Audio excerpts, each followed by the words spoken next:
Olá, bem-vindos ao Almanac Brasil.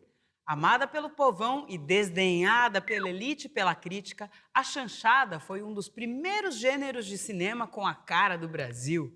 Os filmes eram engraçados e irreverentes, muitos parodiavam o cinema americano, tão idolatrado na época.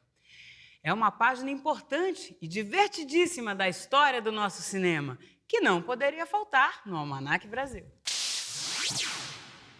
Luzes, câmera, diversão. Está aberta a temporada de chanchadas no Almanac Brasil. A irreverência também está no Cantos do Brasil, com as fantásticas criações de André Bujanra. Você conhece Nova Brécia? É o melhor lugar do Brasil para contar mentiras. No Papo Cabeça, Alexandre Orion fala sobre suas criações e intervenções no panorama urbano. O grande Marechal Rondon é nosso ilustre brasileiro de hoje. E aí, tá ouvindo esse barulhinho? O bonde vai passar pelo almanaque, trazendo muitas curiosidades daquelas que você só vê por aqui. Bem-vindo a bordo! No começo do século passado, filme feito no Brasil era muito raro. As sessões de cinema exibiam fitas importadas, principalmente dos Estados Unidos. Até que um dia...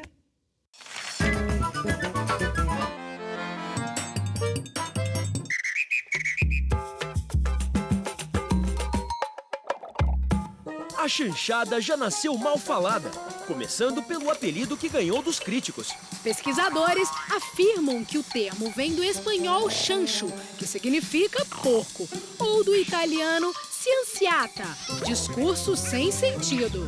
Com linguagem simples, humor escancarado, muita música, espalhafato e malandragem, as chanchadas eram taxadas de vulgares pela crítica e pela elite cultural da época. No começo, muitas eram estreladas por artistas já consagrados no rádio. Para justificar a cantoria, as tramas frequentemente incluíam bastidores de rádios ou teatros de revista. A produtora cinematográfica Atlântida, conhecida por seus melodramas e filmes biográficos, acabou se rendendo a esse filão tão popular. Seu primeiro filme carnavalesco foi Tristezas Não Pagam Dívidas. No elenco, Oscarito e Grande Otelo, que ainda não formavam a famosa dupla que os consagrou. O sucesso foi tão grande que fez a empresa investir de vez no formato. Era só o começo de uma longa e divertida história, que você continua a acompanhar no próximo bloco. Nosso convidado de hoje do Papo Cabeça é o grafiteiro e artista visual paulistano Alexandre Orion. Vamos conferir o que ele tem a dizer.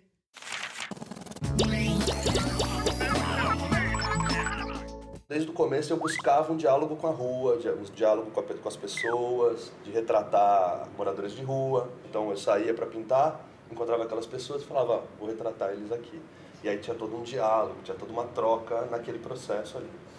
E aí o Metabiótica, na verdade, é isso, assim, ele vem de um incômodo com a fotografia e de um incômodo com o grafite. Meu incômodo com a fotografia era, toda fotografia é falsa. Ela é sempre uma construção de uma realidade, sabe? Quando você escolhe fotografar uma coisa ao invés de outra, você já está fazendo uma seleção do mundo que cria um discurso, que cria uma realidade e um significado. E o meu incômodo com o grafite era esse, sabe? Da fraqueza do grafite, muitas vezes, em dialogar com o cotidiano do lugar em que ele está. A tentativa era sempre de conseguir, do começo ao fim, na minha etapa, fazer tudo com precisão. Só que depois que eu terminava a minha parte, os trabalhos são da cidade. Os meus trabalhos são gatilhos para outros acontecimentos. É um ato individual que se transforma num ato coletivo na medida em que ele chega no espaço público. E depois do intervalo tem mais Papo Cabeça com Alexandre Orion. Agora é a vez do Almanaquia soltar o verbo.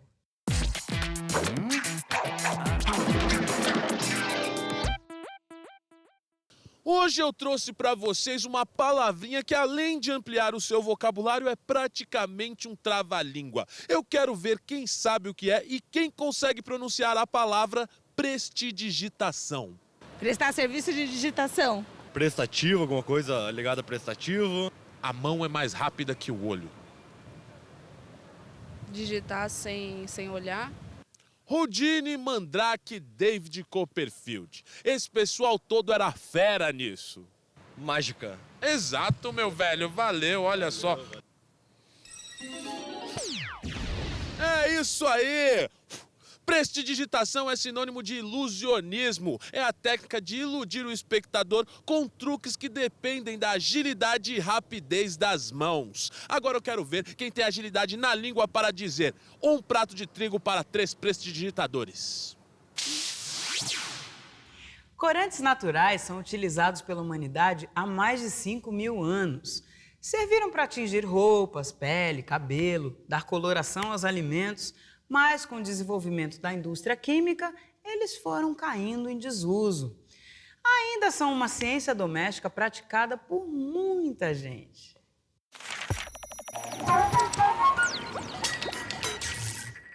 Tudo que eu faço lá em casa na cozinha eu uso corante. Os corantes naturais, nesses últimos 100 anos, eles entraram num desuso, certo? Devido ao desenvolvimento das cores sintéticas. Eu cozinho a beterraba primeiro, né? Depois eu reservo a água. Quando eu vou fazer o arroz, eu coloco a água da beterraba.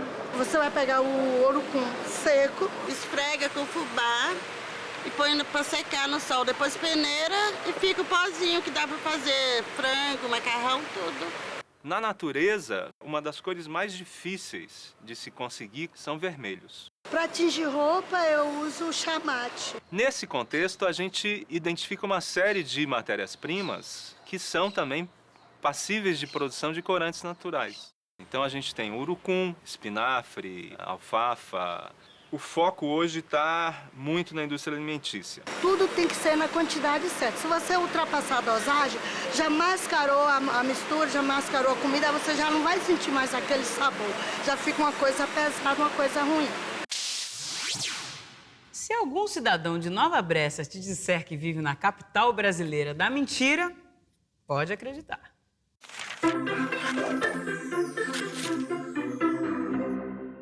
Nova Brécia, Rio Grande do Sul. A cidadezinha pacata de 4.000 habitantes parece bem normal, se você não reparar nas placas de orientação. Isso porque na terra da mentira, até as placas podem indicar o caminho errado. A tradição mentirosa começou quando um grupo de amigos resolveu passar uma noite inteira contando lorotas. E um deles teve a ideia de organizar um festival. 2 semanas depois, acontecia o primeiro festival de mentiras de que se tem notícia. Foi um sucesso tão grande que hoje ele se repete a cada 2 anos. E durante o evento, dizem que a população da cidade chega a triplicar. Veja bem, dizem. O concurso funciona assim. No palco, o loroteiro tem 5 minutos para faltar com a verdade. Os jurados avaliam a desenvoltura e a capacidade de convencimento do candidato, além das reações da plateia. O vencedor ganha um carro. Nem o padre da cidade condena o pecado da mentira, alegando que contar uma vantagenzinha de leve de vez em quando não faz mal nenhum. O convidado de hoje do Cantos do Brasil é um sujeito de múltiplos talentos. Teve várias bandas, gravou disco solo, é ator, compõe trilhas para TV, cinema e jingles inesquecíveis. Eu estou falando de André Bujanra, que nunca para de surpreender com suas criações.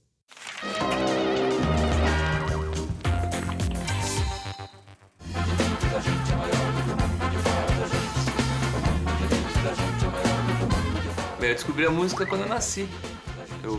Aos 3 anos de idade eu já tocava piano. A música pra mim veio junto comigo de algum lugar. Eu com 17 anos fui morar nos Estados Unidos, aí voltei em 81, 82. Aí eu entrei no curso de percussão africana e eu encontrei o Maurício Pereira nesse curso. E aí a gente ficou muito amigo, 84, começamos uma banda. E estamos até hoje, né? Porque a gente parou, mas até hoje. Então é um trabalho maravilhoso. Eu adoro viajar. Se você me der uma passagem para Botucatu, eu vou. Não preciso, eu vou para Botucatu. Andar na praça, eu já faço uma música lá. E o meu sonho, desde que eu nasci, era ir conhecer as pirâmides do Egito, né? Resumo, cheguei no Cairo com $100 e tava com um gravadorzinho e fui gravando tudo. E conheci um templo lá, que chama Karnak, no Egito, e resolvi fazer uma banda que fosse um templo gigante, mas que voasse o mundo. Era uma brincadeira assim. Aí eu montei uma banda gigantesca, né? Chegou a ter 15 pessoas, uma bailarina, dança do ventre e um cachorro. Foi a primeira banda do mundo que teve um cachorro. Tem carroça, tem cachorro, tem carro de boi. No próximo bloco tem mais cantos do André Abujanra. Agora é hora de testar os seus conhecimentos sobre o Brasil e a cultura brasileira.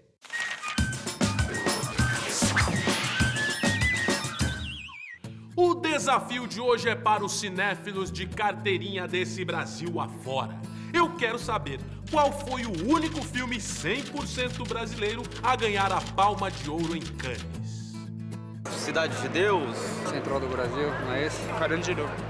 Fiquem tranquilos que depois do intervalo eu prometo que volto com a resposta. Ops, acho que isso foi uma dica, viu?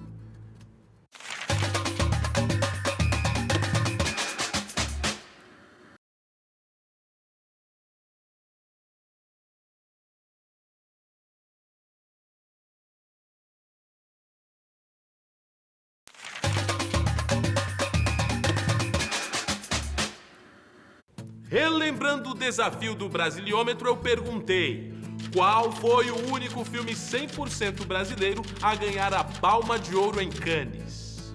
A Padroeira? O Alto da Compadecida. Ai, não sei se foi Central do Brasil, Tropa de Elite, deve ser um deles. Tá bom. Aí vão as alternativas. A, O Pagador de Promessas. B, O Cangaceiro. C, Orfeu do Carnaval. Ou D, Xuxa e os Duendes. Xuxa e os Duendes? Esse eu tenho certeza que não. Orfeu do Carnaval? O Pagador de Promessas. É isso aí, parabéns! O Pagador de Promessas é um filme belíssimo, dirigido por Anselmo Duarte, baseado na peça homônima de Dias Gomes. Duarte levou a Palma de Ouro em 1962, concorrendo com adversários de peso, como Buñuel, Antonioni e Bresson. Cabe comentar que Orfeu Negro, uma coprodução Brasil-Itália-França, já tinha levado a Palma de Ouro em 1959, mas oficialmente o produtor é a França.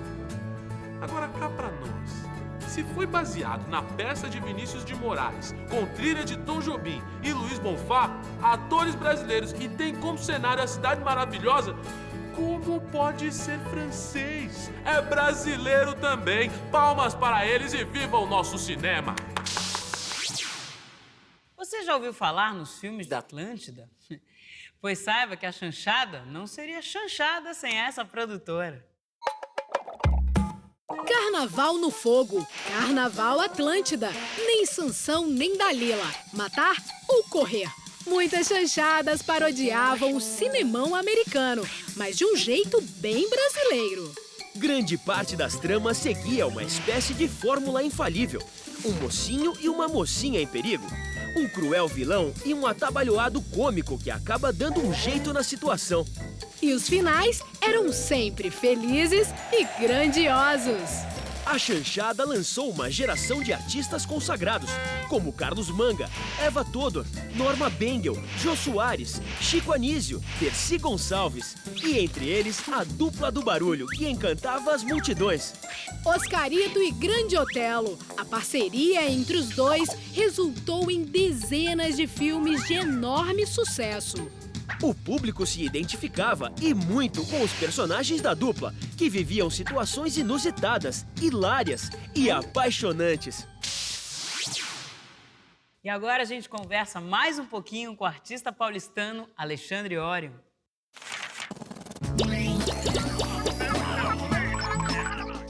Minha relação com São Paulo é de amor e ódio. São Paulo as coisas são mais claras, sabe? Nada aqui se camufla. Então, por isso que eu digo que a relação é de amor e ódio, porque eu amo essa verdade, mas ela dói, sabe? Então, mesmo nas coisas que você ama, tem a parte que incomoda. O Projeto Ossário nasceu de uma curiosidade que eu tive quando eu vi os túneis que tinham sido recém-inaugurados e amarelos se tornarem em 3 meses, 4 meses, túneis pretos. Então eu passei um ano pensando nisso, sabe? Incomodado com isso. Porque o túnel é um belo reflexo da quantidade de fuligem e de poluição que a gente respira em São Paulo, sabe? E aí eu decidi então fazer o ossário, que é esse projeto em que eu limpava a fuligem depositada nas paredes do túnel para criar uma catacumba. Então o conceito era basicamente esse. Eu escavava essa poluição, né? Removia essa poluição e revelava crânios do futuro próximo, sabe? Então era como um sítio arqueológico do futuro, sabe? A gente tinha a polícia chegando 7 vezes por madrugada, a CET mais outras tantas vezes. E o fato de ser limpeza não permitia que eles me prendessem, ou me tirassem dali, né? Eles chegavam e eu dizia, eu tô limpando. E o trabalho seguia, continuou, até que eles decidiram lavar o túnel. Essa é a função da prefeitura. E a função dos artistas, dos grafiteiros, seja lá quem for, é fazer. Né? Então esse é o bom diálogo, porque do contrário a prefeitura vai passar a ser uma curadora de uma cidade-galeria. A cidade não é uma galeria. Essa coisa aí toda é muito perigosa, de você começar a ter gente na prefeitura decidindo o que se apaga ou o que não se apaga, sabe? Então a lavagem da prefeitura é o ápice do trabalho, na verdade, né? E você aí no sofá, tá afim de pegar o bonde da história? Então fique atento que vem aí as lembranças do nosso inesgotável baú.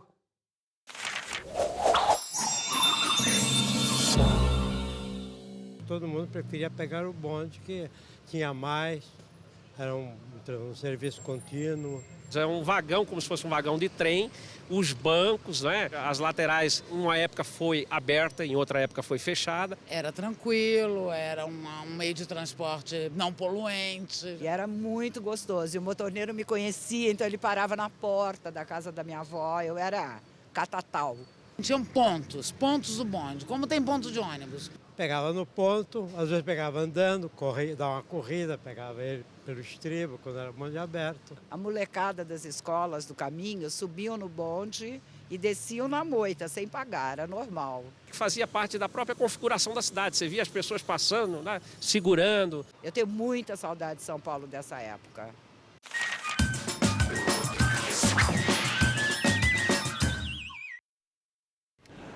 Rapaz, hoje tá chovendo canivete.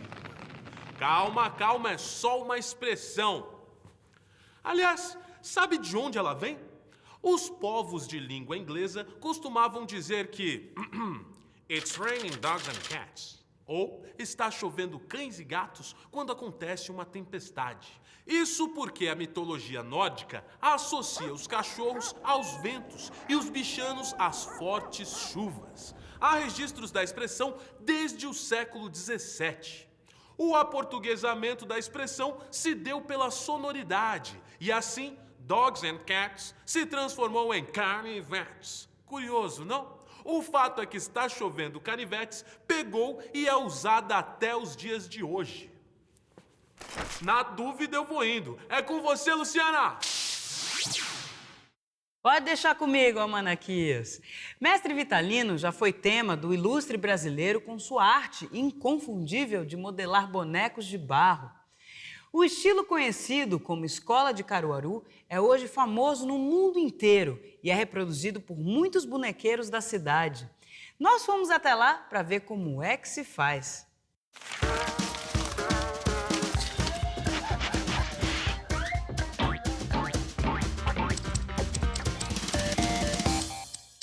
Vitalino era uma pessoa muito simples, muito solidário. Quando as pessoas começaram copiando, ele não teve ciúmes. Até achou bonito. Todo mundo precisa de ganhar o pão, deixa todo mundo trabalhar.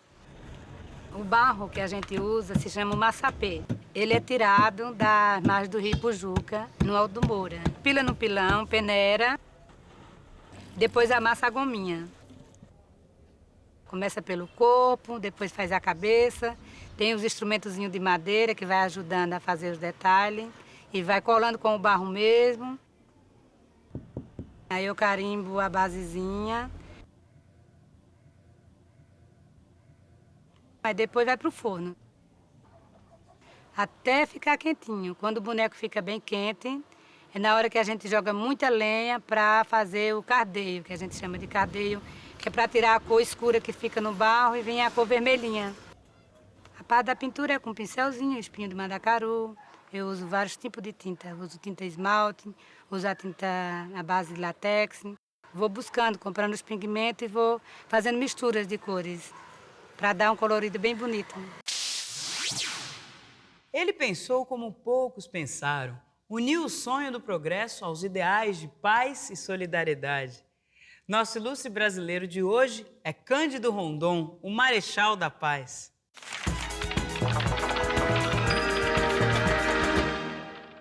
Descendente de índios e portugueses, Cândido Rondon não poderia ter sangue mais brasileiro. Nasceu na pequena cidade de Mimoso, no Mato Grosso, em 1865. Aos 2 anos, já era órfão de pai e mãe. Aos 16, alistou-se no 3º Regimento da Artilharia a Cavalo. Ainda estudante, recebeu uma importante missão: participar da comissão que construiria uma linha telegráfica do Mato Grosso a Goiás. Começava a aventura. Rondon abriu caminhos e desvendou terras quase desconhecidas. Conheceu e manteve relações pacíficas com diferentes povos indígenas. Depois disso, foram várias expedições, sempre registrando suas descobertas e ampliando o convívio amigável com os nativos. Isso numa época em que essa atitude de valorização e respeito ao índio não era nada habitual, muito pelo contrário. Pacifista e conciliador, Rondon dizia: morrer se for preciso, matar, nunca. Entre suas expedições mais importantes está a do território de Guaporé, em 1906, onde encontrou as ruínas do Real Forte Príncipe de Beiras. Em sua homenagem, o território que hoje é um estado passou a se chamar Rondônia. O esforço em favor do índio foi recompensado em 1952, quando o governo aprovou seu projeto de criação do Parque Nacional do Xingu. A frase do sertanista Orlando Vilas Boas ilustra com perfeição o espírito deste grande homem, indicado até por Einstein ao Nobel da Paz. Se não fosse Rondon, hoje o índio estaria extinto no Brasil. Ele foi o grande humanista deste século.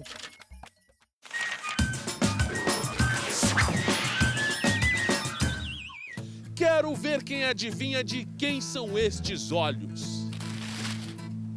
Para adiantar, posso dizer que essa pessoa nasceu no interior de São Paulo, na cidade de São Roque. Começou sua carreira estudando direito, mas logo descobriu sua vocação para o teatro. Raul Cortez. Paulo Goulart. Quem? Chacrinha. Ah, uma dica adicional para quem já acertou o nosso outro brasiliômetro. No início de sua carreira no TBC, Teatro Brasileiro de Comédia, essa pessoa trabalhou no espetáculo O Pagador de Promessas, de Dias Gomes. Ariano Suassuna. Chacrinha. Ele fez o clone. Juca de Oliveira. É isso aí, é o grande ator e dramaturgo Juca de Oliveira, conhecidíssimo por seu trabalho em teatro, televisão e cinema. Vida longa ao Juca! Olha o André Bujanra aí novamente. Eu não falei que ele voltaria?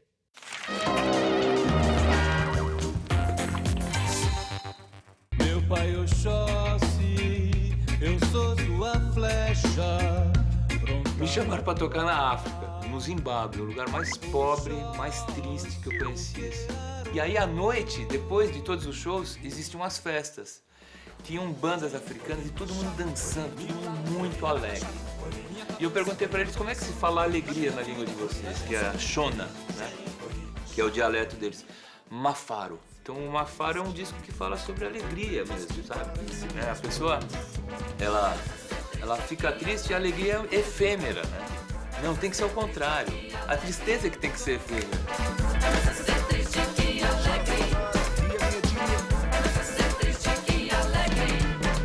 O show, pra mim, sempre foi uma coisa que eu não gosto de vai lá, o cara vai e toca On the Road Over the Road, aí acabou o show e vai embora. E o filme também tava me enchendo um pouco, sabe? Porque eu faço tanto cinema, você vai no cinema aquela coisa estática, não muda nada e parece, pô, cara, eu vou fazer um filme show. Nem sabia o que era isso, né? E aí eu fiz um show de exatamente 57 minutos com uma banda de 10 músicos sincronizados. Eu sou flecha de Oxóssi. Eu amo punk rock, mas eu amo bolero. E eu adoro a Sandy, adoro o Júnior. E aí vocês vão falar, mas é possível? É claro que é possível. Eu acredito nisso. Eu acredito na diferença, né?